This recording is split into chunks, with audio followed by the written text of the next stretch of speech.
Good evening, everyone, and welcome, as Stuart said, to our Return to Sitting Volleyball webinar. And we're absolutely delighted that we're here tonight to be able to talk about this. It's just so exciting that we're finally being able to return to the sport that we all love so much.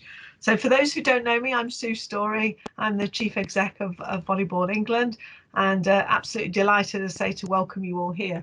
So we've got a panel of people, a panel of experts, shall we say, who are going to help us out with some of the conversations tonight. So first of all, Stuart, if you want to introduce yourself. Yes, sure. My name's Stuart Thorpe. I'm the Digital and Communications Manager at Volleyball England, and also a part of the Sitting Volleyball Working Group. Brilliant, thank you. And Brendan, if you want to introduce yourself. Yes, Brendan Fogarty. I'm a board member of Volleyball England, and my speciality in this return to volleyball is around the risk assessments, which I do for a living, and a lot of it is based on COVID over the last 12 months, so hopefully it can be of assistance. Absolutely, fantastic help to have you here with us tonight, Brendan. And Steve, if you'd like to introduce yourself. Hi there, my name's Steve Smith, and I am part of the Sitting Volleyball Working Group, and as many on here have been part of the Return to Play Working Group as well. Brilliant, thank you. And Richard, if you'd like to introduce yourself. Thanks, Sue. Good evening, everyone. I'm Richard Osborne. Most of you know me as the coach for South Hants, but since last September, I've also taken on the role as the Sitting Volleyball lead for Volleyball England. Thank you very much. We're delighted to have you here as well. And James, finally, if you'd like to introduce yourself. Hi, I'm James Murphy, and I'm the Competitions Working Group lead. And between this panel, we have absolutely every bit of knowledge we could possibly want in relation to COVID and sitting and return to play and so on. So please do make sure this is interactive and you get the chance to ask questions, etc. And please do so. We'll explain that shortly. First of all, just wanted to welcome you, and as I say, absolutely delighted that we're here tonight. I'm really excited about the return to sitting. It's taken a long time to get us to this point, and you know, as you know, somebody is saying that they can't hear us. It might be worth logging out and logging back in again. We'll let you back in as soon as you come back to see if that works. So yeah, we were able to get our return to play plans for indoor, outdoor and beach sorted last year. We had some challenges in relation to sitting. We did quite a lot of sort of analysis of that, and as a result, and we'll talk you through some of that stuff tonight, but as a result we needed to take a little bit longer and come up with different mitigations to try and protect people who are involved within the sitting community. So tonight we're going to talk through a lot of that stuff, but I mean the upshot of all of this is that we're going to be back to playing, and that's what we all want. So training has, for some areas, has begun already, and that's brilliant. For other areas, we hope that will happen as soon as indoor adult sport comes back, which should be at the next sort of roadmap, next step of the roadmap. And I think it's worth just at this point making a special thank you to members of the Sitting Working Group and also members of Volleyball England Foundation, because collectively they came together and ran a pilot session on the COVID secure net that hopefully you've all received now. And the foundation put in a bid for us to Sport England, and we were very fortunate to get the funding to supply everybody with those nets, which is just a massive step forward. And that was the sort of key thing that meant we could get back to playing. So that's enough from me for now, and I'll hand you over to the people who've got all the knowledge and so on. So Stuart, do you want to take us through the roadmap next, please? Yeah, sure, Sue. Just 1 second, just in case anyone was left wondering about those nets. There were some production issues, and I don't think anyone has received them yet. I think that we're looking at the start of May, so I thought I'd just mention that in case anyone sat there worried thinking they were the only club. No problem. There were some production issues, and yeah, we're looking at the sort of the start of May now. So just before we kick into the proper presentation, just a few house rules then to start us off. Everyone's microphones have been placed on mute, and that's to stop with any potential interference in the presentation. You will get the opportunity to ask some questions at the end of the session. When you do, please raise your hand or pop your question into the chat box, and you should be able to find both of those sort of towards the top right hand corner of your screen. And finally, we've got to let you know that this webinar will be recorded, or is being recorded, and will be uploaded to YouTube. And if you are watching the recording back, please note that obviously some of the guidance may have changed and been updated. So please check that website link at the bottom of the page, which is regularly featured in this presentation. And just a quick note as well, it's always asked that these slides will be made available afterwards. So before we delve into the guidance, just a bit of a brief reminder of the Volleyball Road Map and what is and isn't possible at the moment. So the roadmap began back on 8th of March at Step 1A, and this saw volleyball in education settings and wraparound care return. A few weeks afterwards, and the Step 1B kicked in, and this sort of marked the return of organised outdoor and beach volleyball, volleyball and sitting volleyball outdoors as part of that. And it was quite a joyous moment as we started to see the return of quite a lot of group activity, and it was great to see at least one club out there organising training outdoors as well, and I'm sure there were many others. So Step 2, this kicked in earlier in the week, and this is where we are at the moment. And this saw organised sitting volleyball activity for juniors being able to return. And there is also currently an exemption for disabled athletes to play indoor sitting volleyball as well. But where that is being organised, no non-disabled athletes can take part. As we mentioned just a minute ago, we are waiting on the delivery of these new impermeable nets, and that is holding the activity back a little bit, but as soon as they're out, we'll be able to properly prepare as soon as the government has given us the green light to go to the next step. So Step 3 is a significant one for sitting volleyball, and this is when the indoor adult game returns. This could happen as soon as the 17th of May, and we've really got to stress that, that we don't have confirmation at this point that we will proceed at that point. However, we have at the last few steps at when they were indicating we were going to go forward, and we just wanted to organise this webinar to help you feel confident about that return to play. And so finally is the Step 4, and this is no earlier than 21st of June, and this is when the government hopes to remove all legal limits on social contact. But yeah, more information on that to come.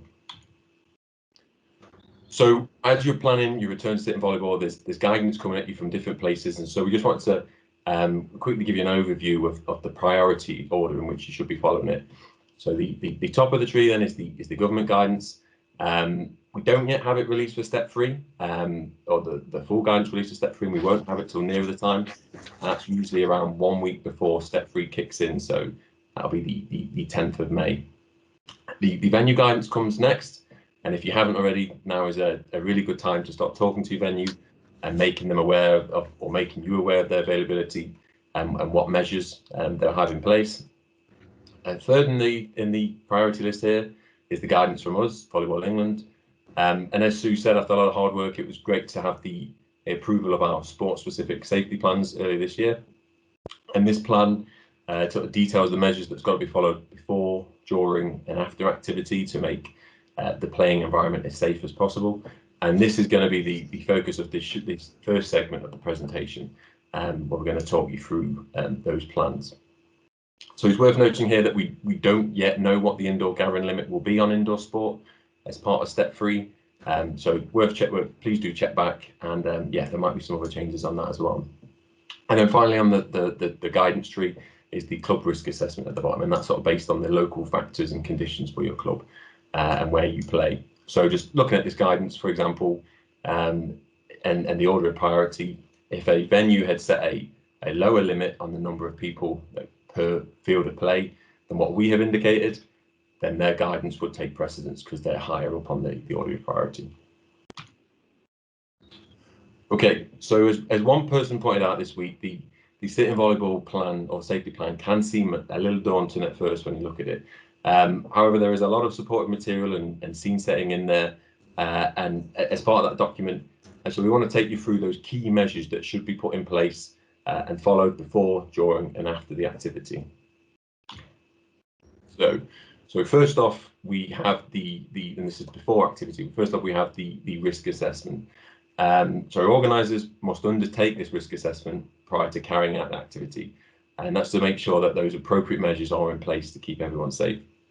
You can find a risk assessment template for sitting volleyball on our webpage, and it's a web link I'm going to be regularly referring to here. It's this one at the bottom, so it's a really good one to bookmark. And Brendan, as he's mentioned, will offer some advice on risk assessment shortly. The second point here, you've really got to consider the maximum number of participants that you can have as part of a session. As I said, we don't currently know what the limit's going to be in step 3 when sitting volleyball can return indoor for adult play. But in step 2, so where we're at the moment, where junior play can take place, there is a limit of 15 under 18 players per field of play. And like I said, we'll need to keep an eye on the website for new information and updates on that. At the moment, we also mentioned there's an exemption for disabled athletes, and indoor sitting volleyball can be organised for disabled athletes up to any number. So as part of the risk assessment, you'll have to sort of consider the size of the area that you've got to use for play and how many courts you could safely set up within that. So as I said a few times already, we're still waiting on that confirmed step 3 guidance, but there's a good chance that only formally organised activity will be eligible for larger limits on gatherings, whatever that limit will be. And so organised activity is classed as volleyball activity which is arranged by either Volleyball England, a constituted volleyball club that is affiliated to us, or a registered level 2 or above volleyball coach. And that session must follow the sport-specific safety plans. There is also a sort of a fourth route, and that is if an event is registered on our website, if an organisation or a charity follows our plans and wants to register that event on our website. And you can find, as I said, more information by visiting that web link below. So to organise the session, the organisers must be in possession of a impermeable and transparent net. And we've got a video from Steve later to show you what that's all about. And you've probably heard about this. We tested a new net system, and thanks to Sport England and the Volleyball England Foundation, ordered a batch of these nets by Sportset. And like I said, we're looking at the delivery of them sort of early May time. Another key stage then, sort of before activity, is the appointment of a COVID-19 officer per field of play. So these officers are responsible for ensuring that all those mitigating measures that we're going to mention here are in place and that guidance is followed, and that the participants understand what they can and can't do. And if you want some more information on that, we have a role description on those COVID-19 officers on, you guessed it, the web page at the bottom of the page. Another key stage, and this is going to be a pattern throughout, and it's going to be really obvious to you guys, is making sure those volleyballs are cleaned ahead of the session. Conscious you want to be doing this the right way, and so we do have some manufacturer's instructions or links to those manufacturer's instructions on our frequently asked questions page. And then the final 2 things on here, first of all, the participants must be made aware of those expectations around social distancing and hygiene while they're at the venue and while they're playing. And it's a really good practice to share your risk assessment with them and that of the venue if you manage to obtain a copy. The participants must also be made aware that while measures are in place to reduce risk, there is an increased transmission risk associated with playing, and you've got to make it clear to them that they are opting to take part in the activity. Finally, a really important stage before, when you organise an activity, is that the contact details of participants must be collected and retained for 21 days in support of test and tracing. And you've really got to be careful with this, that it is done in compliance with sort of data protection laws. So you couldn't, for example, collect the data for test and trace and then use it for club marketing. So that was probably the biggest slide there on sort of in our next few stages. So there's quite a lot to take on board there, but hopefully that helped you all understand a little bit then from an organiser's perspective from before. Some key points then for everyone taking part. Everyone must do a sort of a self-check of symptoms. So if you are symptomatic, or if you're living with someone who's symptomatic and potentially got a COVID infection, then you should remain at home and follow the government guidance. One of the key measures that's part of the return to sitting volleyball plans and the safety plans is that participants are required to either return a negative COVID-19 test, or also known as a lateral flow test, 72 hours, ideally 24 hours before the activity. And if this comes back positive, they should not attend, and they should actually isolate along with the people they live with. So if they don't complete a COVID-19 test, they must wear a face covering during the activity. And Steve will touch on a little bit later on about why. Some more points here. Some of them are going to be quite obvious to you, but again, we just have to stress them. Each participant must bring their own personal equipment. So this is things like water bottles and towels, Where possible as well, they should really arrive in their own kit and bring their own hand sanitizer, but the event organisers should also try and make those or hand sanitizer or hand washing facilities available. Participants should also be made aware of the sort of the venue specific requirements. So there might be different entrance and exit points to what they're used to from when you access the facility before. There might be different guidance on changing rooms. They might be shut entirely, as well as showers, and again, different rules around toilets. So yeah, just to make sure that social distancing is maintained while these areas of the facility are accessed. And then the final few points on this, should really look to limit time spent congregating at the venue before you meet up. So really should reflect the meet up time to make it as close to the activity as possible, so there's not a lot of congregating before. And again, an obvious one, I'm sure we're all accustomed to it by now, but make sure people are sanitizing their hands prior to the activity. So moving on to the activity, and again starting with some measures for organisers. No exercises or drills should be organised which involve physical contact between participants. And it really must be stressed here that participants must be socially distanced outside of gameplay training settings. Training and warm-up activities should be designed as far as possible in order to limit the face-to-face proximity of less than 1 metre for more than 3 seconds at a time. That's the really sort of close contact points between players. And a final point here that training sessions should not exceed 3 hours without a break to clean and dry the floor. Go on to the sort of the final few slides here. So during the activity for participants, again, so important for social distancing to be maintained between people that don't live together when they're not participating. And as a result of that, the congratulatory touches, so the high fives, the fist bumps, those kind of things are not permitted. On a sort of a similar line, shouting should be discouraged, as it can also increase the sort of COVID transmission. And then there's a few measures here that are specifically for sitting volleyball. So anyone who's followed the plans for indoor or outdoor won't have come across these yet. So players should not wear outdoor shoes whilst playing sitting volleyball, but they should ensure that their legs are covered. Each player should sanitize their hands at sort of a minimum every 20 minutes during the session. And we also recommend that balls are wiped every 20 minutes during the training session, but this can vary depending on the amount of balls that you are using. And finally, just returning to an earlier point, if you haven't completed or if you haven't taken a COVID test, participants must wear a face covering. So 2 more slides left in here, and then we'll be on to a section on risk assessment. So after the activity, a few important things to consider. Obvious again, but first of all, participants must sanitize their hands. They also must leave the venue whilst maintaining social distancing.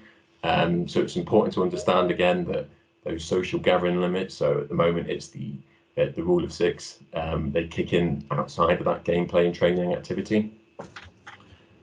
Thirdly, one representative of the organizer should be responsible for collecting and disinfecting all the volleyballs. And this also applies to equipment use too. And then finally, following the activity, organisers should encourage participants to report any infection of the household to the test and trace system to help limit the spread of the virus. Before I pass on to Brendan then, just to talk about risk assessment, just some key points I want to summarise. I'm sure many will have already, but if you haven't, please contact your venue to inquire about their opening, their availability and their guidance. Please read and understand those sport-specific safety plans. We've covered the key areas here, but there is some further information and detail in there, especially around sort of return to competitive play. And if you're in doubt and have any questions, we are here to help you. Communicate to your members about your return, and the sooner the better really as well. See how they're feeling, how comfortable they are about the return, sort of introduce the measures to them and how that is helping to create a safer environment to play in. Appoint a club COVID officer, and as I mentioned, a role description and more detail can be found on that link at the bottom of the screen. Creating a risk assessment, we have a template on our website, and Brendan's going to share some advice for you shortly.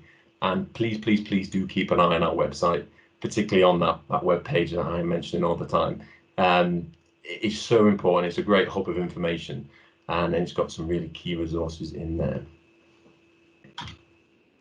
So hopefully that gave you a good overview of the guidance. If you had any questions from that, please do pop them in the chat and we'll pick them up at the end of this session. And as I mentioned, all of this information is available on our website. So moving on, Brendan, we're just going to talk about writing a risk assessment now and some tips around that. So if it's all right with you, Brendan, I'll pass that on. Yeah, sure. As Stuart said, can you hear me? Yes. Yes. As Stuart already said, there's good examples of the risk assessment on the website. So have a look at it. It'll save reinventing the wheel, really. So we'll have a look at creating the risk assessment, what we need to do that. List the activities, and the activities could also include travel to and from, because there's a risk associated with travelling. What are the risks? So having a look at what the risks are, as I said, travelling, but also in playing, training the game, and who is at risk. So clearly your players, your coach might be on the list of people at risk, but also you probably need to include members of staff at the events that the locations where you're playing, and any people who might be also using the same facility as a possibility. And then we'll have a look at the hierarchy of controls. And the hierarchy of controls means what do we need to do to reduce the risk. The first part of the hierarchy of control is really to take the risk away altogether. So if there's a way we can remove that risk, let's remove it. And I'm thinking there it could be something as simple as, if we've got benches there that we've got to clean, can we do without the benches? So we take that risk away. So a little look at that. As been mentioned earlier, first protocol is to follow the government's advice, the government guidance, and that allows, as Stuart said earlier, it allows for sitting volleyball and indoor volleyball for under 18s and disabled athletes. Again, Stuart mentioned before, sports centres and schools should also have their risk assessments. It's amazing how many won't have them in place, but really you must ask for them. And again, look at them possibly before you don't put your own risk assessment together, or compare the two, and maybe yours might need tweaking to suit what's in the sports centre risk assessment. Keep the risk assessment simple. That's key, because the most important thing for the risk assessment is that it's read by the people who are using it. So the more complicated it is, the less likely they are to read and understand it. So keep it as simple as possible. And when we're doing the risk assessment, again, we'll look at the next slides. We look at the low, medium and high risk. And clearly we're aiming to get it down to a low risk by putting in measures to, reduce the risks that are already there. So I talked about the hierarchy control before. Elimination is the first protocol then. I mentioned isolation there, and again, that isolation is looking at what people are there. So at the moment, we're saying no spectators. So again, that clearly reduces the risk of transmission of the disease. If we've got the fewer people we've got in there, the better. Engineering controls. We've looked at the new net that's coming in May. That's an engineering control from a risk point of view. What other engineering controls can we look at? Again, if you've got a mixed venue with a number of courts, it could be a screen in between your courts. So that sort of engineering controls you can include within the risk assessment to reduce the risk that you first come up with. And administrative controls, again, that's making sure people have read and understood the risk assessment mainly, and it's putting the risk assessments together. And finally, again, part of the risk assessment, and also in the field that I work in, the last part of the risk assessment is PPE, personal protective equipment. That's the last part of equipment. That's the last part of protection. So you're trying to avoid that if possible. Clearly, with the COVID situation, it's difficult to avoid that with face coverings required. Okay, we talked about the risks. I've just highlighted the three that we've got here. The droplet transmission. So again, this could be caused by face-to-face contact at the net, people shouting on court, referees blowing a whistle, which is why we moved to the electronic whistles. And then the format transmission, again, that's your equipment. So again, when we start looking at the risk assessment, how we can reduce the risk in format transmission is to reduce the amount of equipment that we've got there. So rather than having 12 balls for your session, do your session with 2 or 3 balls. Again, I've talked about removing the need for benches. And again, if you reduce the number of balls, you probably don't need the ball carriers that go with that as well. So just reducing that risk all the time then. And again, population, the risk there is just keep your numbers to an absolute minimum. You know, again, when we're looking at the under 18s, we're probably having parents who are bringing them to the venues, keep them away from the venues when possible, keep the numbers down, and that reduces the risk. Okay, so this is the example of the risk assessment that we've had on the website for all volleyball really, and how it's put together. If you look on the sort of left-hand side there, we list the hazards that we've got, and we also list the number of people who are affected, the types of people who are affected by there. So again, this first slide looks at the format transmission. When we're looking at risk, we're looking at the likelihood of that risk, we're looking at the severity of that risk, and we're giving numbers. And the example I've got here, we give numbers 1 to 25. You can use different bandings if you want, but this is quite a simple one really. So you're aiming to get the risk down in the green zone, which is the 1 to 6 zone. So we start off looking at the training facilities, the equipment, and we look at the risks in there. So the likelihood of having the risks of the virus being transmitted through the balls, through the baskets, the aerials, the nets, etc. The likelihood is, we've given a rating of 3 there. The severity of that, so the severity of catching the virus from touching the equipment that's in place, we've given a number 4 for that. So you times the two of them and you get your risk factor of 12. And again, if you look to the top of this page, that takes it into the high risk. So moving on to the control measures then, and that applies to all the disciplines within the indoor volleyball, sitting volleyball, whichever we're doing, all the controls. We look at what we can do to either remove or mitigate the risks. So on this one, as an example, we've said disinfecting the floor before sessions and possibly during matches as well, depending on the time. Cleaning and wiping down equipment on a regular basis and having sanitizer available. So we're reducing that risk all the time. We're putting control measures in place basically, so we can then start looking at the residual risk factor. So instead of the likelihood being rated as a 3, we give it a 2, and the severity is reduced down to a 3. 2 times 3 equals 6, and that gets us into the green zone. But you must be realistic when you're doing this, and if you end up with a risk that's an amber risk, a medium risk, it might be that we can live with that. So be honest and be realistic in what the appraisal you're giving each risk. Just moving on to the next slide. Again, we've given other examples in there, and there's lots of different variables. I won't go through the full list of in there, but again, on the left-hand side, we're looking at the hazards, and we're looking at blockers and hitters being in close vicinity to each other, more so in sitting volleyball than indoor volleyball, outdoor volleyball. So we're looking at that, and the mitigation of that, going over to the right-hand column, we've brought in the new nets. So again, we can reduce that risk factor in there. If you look at originally when we started looking at that and looking at the type of hazards we'd have, players collide with each other, and drills, some players find themselves within 2 meters of each other, and with sitting volleyball, more likely to be within 1 meter of each other. We put the control measures in place. We put the extra washing distances, wearing long trousers on court, cleaning the floors on a regular basis, and we get that risk factor down from 16 back down to 6 again.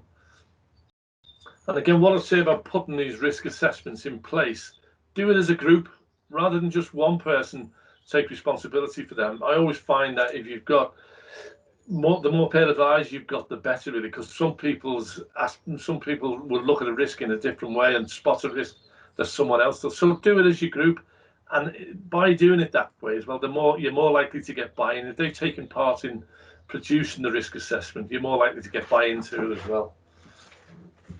Next slide, please, Stuart. Again, just more examples there. So looking at the sport-specific activities there, I've listed a few there.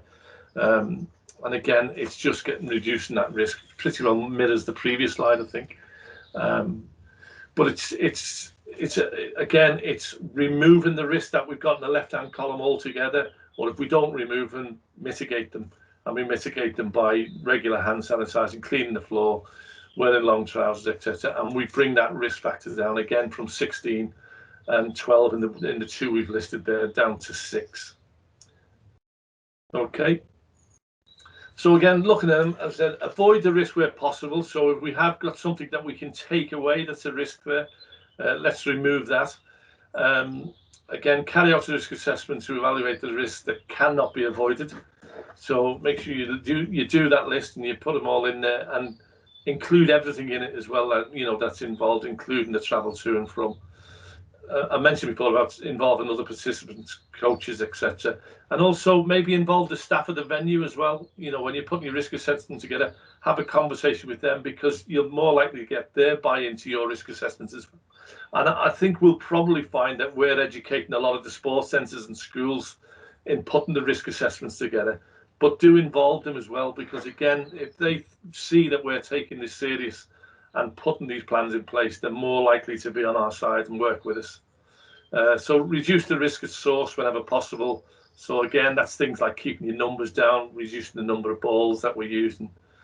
And again, the final thing is when we put these risk assessments together, make them available to everyone. Far too often in business, I find that risk assessments, method statements are put together and they sit on a shelf somewhere gathering dust, and the actual people who are involved in the work activity or the sports activity never see sight and sound of them. So make sure when we put these risk assessments together, they're briefed out to everyone prior to each session, really. Get them used to having that pre-training session briefing on what the risks are and what we put in place. And it might mean you need to remind them halfway through the session as well. Next slide, Stuart. I think that's me done. So, I mean, any questions at the end on the risk assessment, but I would point you to the website where we've got good examples, and the risk assessment that we've got on there, it also includes our protocols as well, which we'll keep regularly updated as the situation changes. So it's a good form of information on there on the protocols and the risk assessments. Awesome. Yep. Thanks for that, Brendan. If you have any questions, please do pop them in the chat and we'll pick them up at the end. Apologies if you get interference. My laptop's on overtime today, and it's the fan is going a million miles per hour. So I'll mute myself very shortly. But now I'll pass on to Steve Smith, who's going to talk about some of the 3 major measures that are going to keep or play a key role in the safety plans, and that's the face coverings, the COVID tests, and the impermeable net. So Steve, I'll mute myself and I'll pass on to you. Thank you very much, Stuart. Thank you, Brendan, for very eloquently describing how to approach a risk assessment. And just to set it out now, mine's going to be a much more basic and subjective look at what we're doing and why we're trying to do it. Just to try and give you guys some different explanation or alternative explanation of how we've arrived at some of the data we've arrived at. So when we consider sitting volleyball, there's a different set of risks compared to the indoor or the outdoor standing game. We have a smaller court space with the same number of players on that court space, and that's very difficult for us to change. We spend an increased amount of time directly opposite players at the net. If you think about the difference, sitting volleyball players are waiting for service and they're directly opposite. That's one of the skills that the coaches will teach, is to try and sort of shadow and mirror and really get opposite people in very, very close contact. And then also during the rallies, there is less of a movement away and towards the net than you might find in the standing game. And as having a team in tier 2, mostly tier 2 teams will testify to the fact that we spend a lot of time during the rallies face to face with each other. There's also an increased proximity to your own teammates in all areas of the court. We're on a much smaller court, so you're always much closer to your teammates. And then the blocking and the net play at the front, we spend a lot more time closer to each other, especially at the net, and that's through the net and with our own teammates. And then finally, we have an intimate contact with the floor. So there's less movement around the court. Firstly, we tend to not spread ourselves out so much, and the movement around the court is by necessity slower than someone that's running or walking around the court. And then finally, we are in contact with the floor, so hands are in contact with the floor. And as a foamite risk, we all know we touch our face too many times, which is part of the increased risk of COVID. And so we're touching the floor with our hands, and we're more likely to touch our face after having touched the floor than you would be in the other disciplines. So moving on to the next slide, when we think about management of risk, the only way to eliminate the risk of coronavirus for each person is to isolate yourself, as actually Brendan objectively said. But if we want to play sport, or if we want to exist anywhere in the outside world, we have to accept there's some degree of risk. So we have to take steps to mitigate or manage those risks. And our first risk that we've sort of approached was the risk of players being face to face with each other and within 1 meter of each other, which is generally recognized, that distance of 1 meter as an increased risk distance. And some analysis that Dan from Volleyball England very cleverly performed tried to give us an objective way to measure and compare how much contact there was during a set of volleyball, during a match of volleyball, and during the actions, because otherwise we just end up with this subjective, non-scientific way to compare disciplines and to compare to other sports in some ways. So Dan's analysis found that typically players are spending 3 minutes and 12 seconds per set face to face.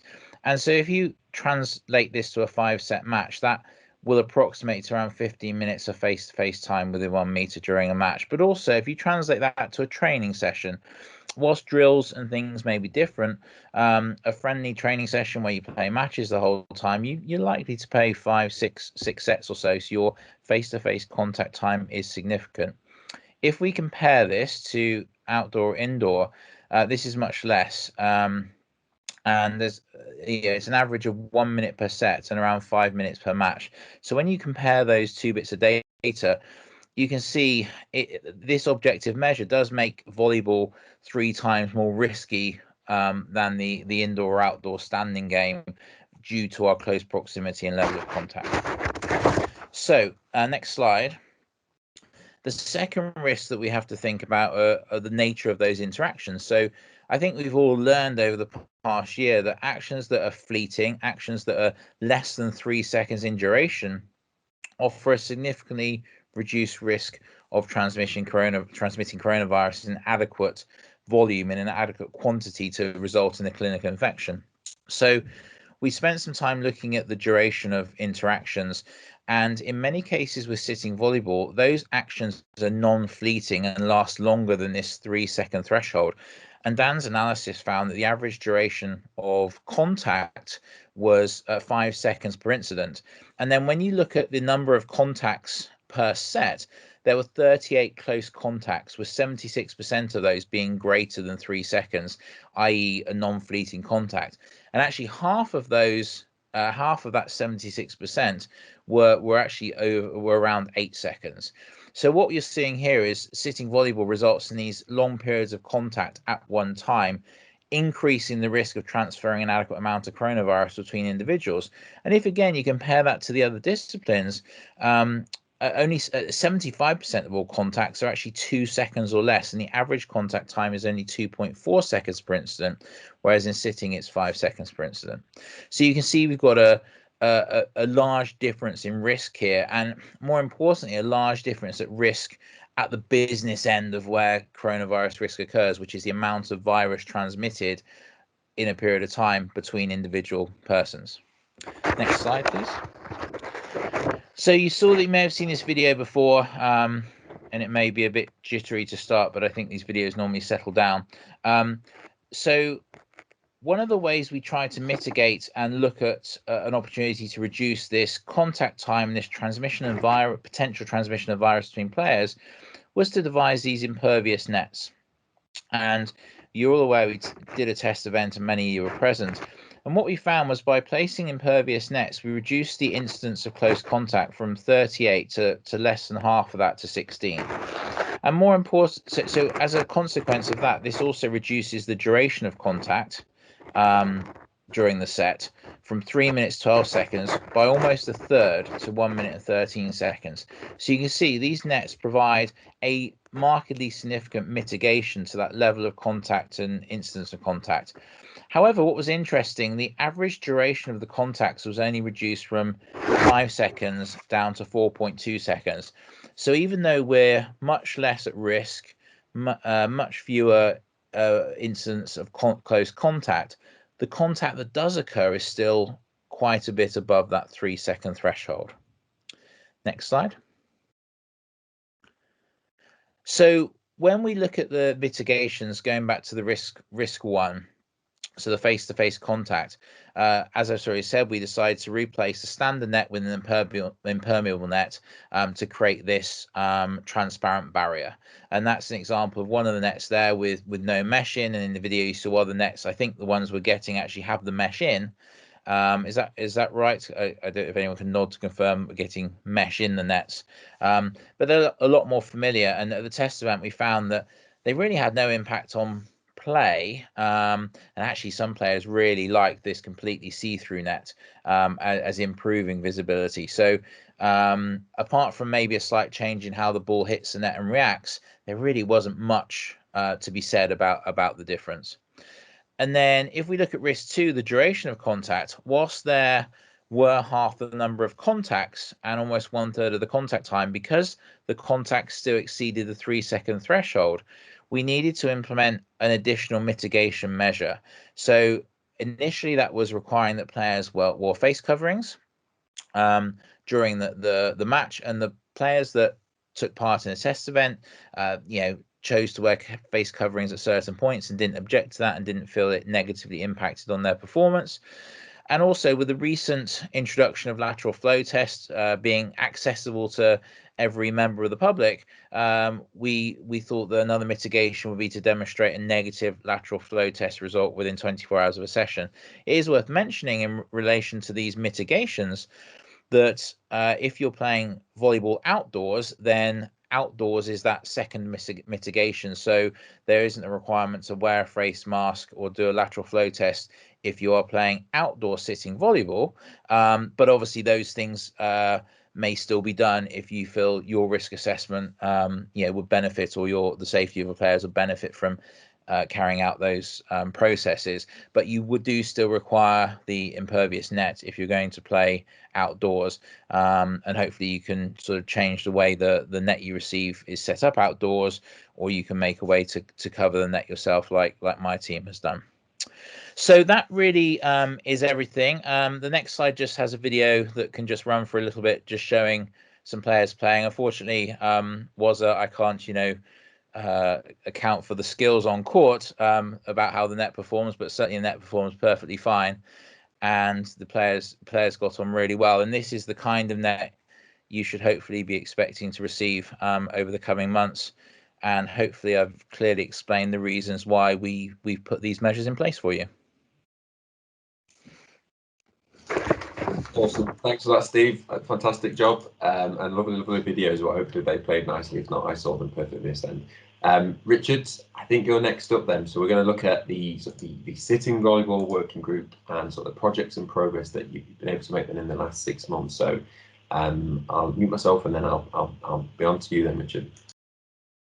Many thanks, Stuart. Just a quick test of comms. Can everybody hear me okay? Perfect, thank you. Well, frustrating for everyone. I know that we haven't been able to train or compete for over a year, but the lack of ability to do that has in no way constrained our ability to make significant strides off the court. And if you'll permit me, I'd just like to spend 5 or 10 minutes running through what we've been doing. So just to give you a bit of background, last September, I volunteered to become the Sitting Volleyball lead. And my first action was to assemble this illustrious working group, the members of which you can see in front of you there. And I think we've got pretty good representation from all the various sitting volleyball disciplines there. We've got coaches, volunteers, referees, players at club level, players at international level. So we've got a very good spread of expertise there. And amongst ourselves, we've recognised that there is a need to grow this sport. I think you'll agree with me that those that attend the Grand Prix, it's the same old faces turn up, which is lovely, and that's nice. And we appreciate everyone turning up to the Grand Prix, but we need to do more to generate more clubs. Otherwise, this, I don't think, is going to be sustainable for the long term. So I'm delighted that Leeds, Manchester and Hull have all come online during the lockdown period, and I'd like to wish them my personal best wishes for the future, and look forward to competing with them at some stage. They've all benefited from the Volleyball England Foundation funding, And the second round of funding, if you're interested, has just opened. My thinking is if we can bring a minimum of 3 clubs online per year, then I think that's the key to creating sustainability. In addition to clubs, though, we need more players, both at club level and on the talent pathway to the national teams, and we need to strengthen the workforce, especially coaches. And acknowledging that some of those coaches will be novices, they might be experienced indoor coaches, but they might not know anything about sitting volleyball. There's also an identified need to give them confidence, and so we need to provide resources to them to provide that confidence. So all of that has been wrapped up into what we affectionately call the 7-point plan. I just want to run through those 7 points. There is a blog on the Volleyball England website, so if I'm rattling through this too quickly and you want to take a bit more time to hear what we've been doing, then I'd please direct you to the Volleyball England website, to the blog there. Point 1 is to design, deliver and maintain a bespoke page on the Volleyball England website that provides a one-stop shop for resources. Now, these are all in various stages of maturity. But the first thing we've done, and Stuart has done, I'll take no credit for it, is redesign the Sitting Volleyball page. So you can see at the top there, there's a link to that page. And over the course of time, we are going to be adding things like session plans.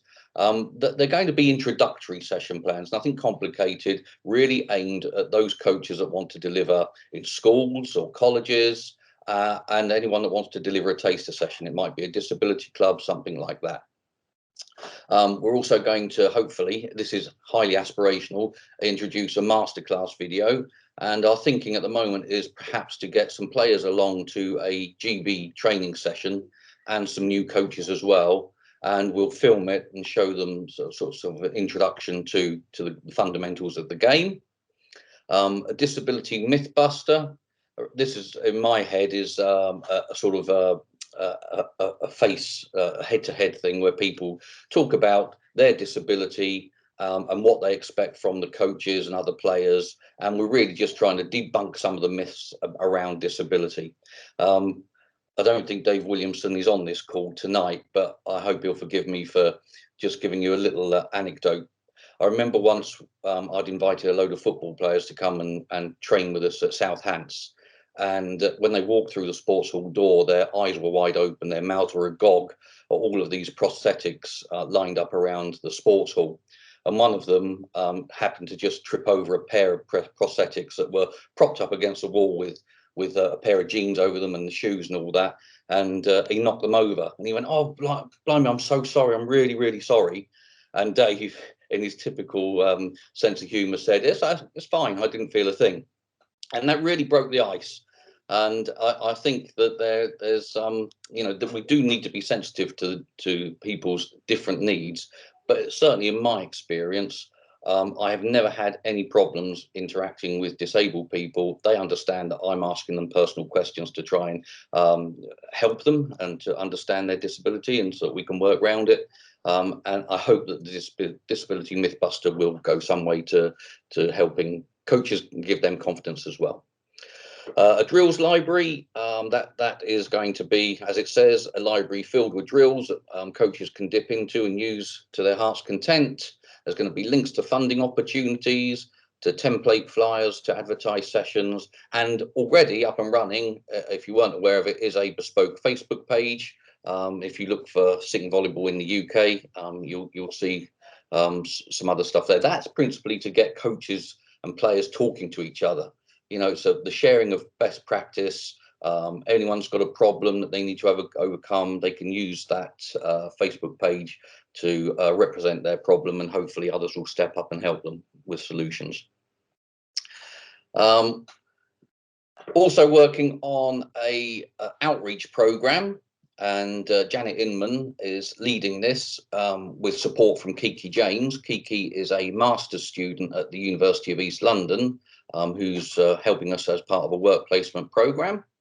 And I think some of you may have been contacted by Kiki already, because she's trying to assess club needs and the challenges that we're all facing, things like our training capacity, because part of this outreach program will be to conduct a mapping exercise to to identify where the key stakeholders are across England and home nations, and to develop a database of contacts so that we can work with those organisations, plug into them so that they can signpost players, potential players to clubs, and so on and so forth. And I think that's going to be a really good way to grow the sport. And then working with each of those champions, we want to establish their level of knowledge about sitting volleyball, including the benefits for their beneficiaries, identify any work their organisation's already doing to deliver sitting volleyball, or signposting them to Volleyball England sitting clubs. So that's a piece of work that's in progress, and I think will have long-term benefit. And of course, the reason that Kiki's reaching out to clubs at the moment to assess what their capacity is there's no point signposting 100 people to one club if they can only accommodate 7 or 8 people. So, you know, it's a big exercise, but one that I think is going to be tremendously beneficial. Point 3 is using Sitting Volleyball Month as a focus campaign. So in my mind, again, this is going to be really aimed at indoor clubs and trying to get them to convert one session in that month to a sitting session, and hopefully then getting players involved and raising the profile of the sport. Hopefully people saying, yes, we want to carry on doing this, and then from that we can plug them into the Volleyball England Foundation funding and get them some money so they can buy some equipment and then carry on adding a sitting volleyball section to their club. Point 4 is coach education. This is one that I'm particularly excited about, because for the first time we will actually have a bespoke qualification for coaches that want to focus on sitting volleyball. And Ian Legrand is overseeing this bit of work. It's actually being run by Gillian Harrison at Volleyball England, but Ian is working with another work placement who's at the University of East London. Her name's Margaret Latchford, and she's working on the technical and tactical elements of the Volleyball England Assistant Coach Award and the First for Sport UKCC Level 2 certificate in coaching volleyball. And you know, that's really going to be a powerful one for me. I'm looking forward to seeing that. Point 4. Did I miss one? No, sorry. No, you're right. On to next page. Point 5, working with HEVOs and university disability coordinators to offer sitting volleyball sessions. Again, you know, there's huge potential to tap into a large number of people here. And in my mind, what I'm hoping to do is either to get them to use Sitting Volleyball Month as an opportunity to deliver some sessions, or maybe run some taster sessions throughout their season, even off season, or have an inter university competition. And then point 6 is to establish a sitting volleyball coaching mentor program. I know when I first started coaching, I've never coached anything other than sitting volleyball, and I know that I really needed some help. Unfortunately, Ian and Sean Paul were both there to give me advice. But if I had my time again, I would like to have had what I would call like a buddy system, so that a coach that needs some advice and support could come to me and ask for it, and I could give them the benefit of my experience. So that's something else that we're working on. And then finally, point 7 is to scope the need for clubs to have a minimum number of referees. We know that the Grand Prix is becoming more and more self-sufficient, and that in future we may need to increase the number of referees and officials. And so Steve Smith is looking at options to do that. There's other stuff that we're doing as well, but this is going to take time to implement this, but that's not going to be the end. There's always going to be more to be done. And this is where we really need to engage you. So if you've got any ideas about how we can advance sitting volleyball, then get in touch with me or any member of the working group. We'd be delighted to hear from you. And hopefully we can together keep pushing forward the sitting volleyball agenda. Thank you. Awesome. Thank you very, very much, Richard. It's been a busy 6 months, and you know, you sort of look at what you can do in lockdown, and you look forward to what we'll be able to do as well during a normal period as well. So yeah, awesome. Thank you for that. I didn't spot any questions that came in the chat as we went along. But if anyone had any questions, if they wanted to pop their hand up or drop them in now, I appreciate we've been through a lot of information here covering, the guidance, the risk assessment, the Sitting Volleyball working group in progress. Lots for you to take in. Richard, you pop your hand up there. You got a question or a comment? Yeah, I'm representing a question from a club who ask that where a player elects not to take a lateral flow test before attending a training session, but instead wishes to use a face covering, how often during that session should they change the face covering? Does anyone have an opinion or a view on that? I think the reason for that is because moisture is going to build up in the covering and might lose its effectiveness. So is there a requirement to change it, and if so, how often? It's not something that I've covered or I picked up in the guidance that we've discussed. I don't know if any of the other panel members want to jump in with any suggestions, but if not, then I think it might be one that we could go back and have some thoughts about. Maybe have a chat to Sport England if they've considered this, and then get back to you on that, Richard. Yeah, so I mean, nothing I've read so far gives any indication that you need to change a face covering.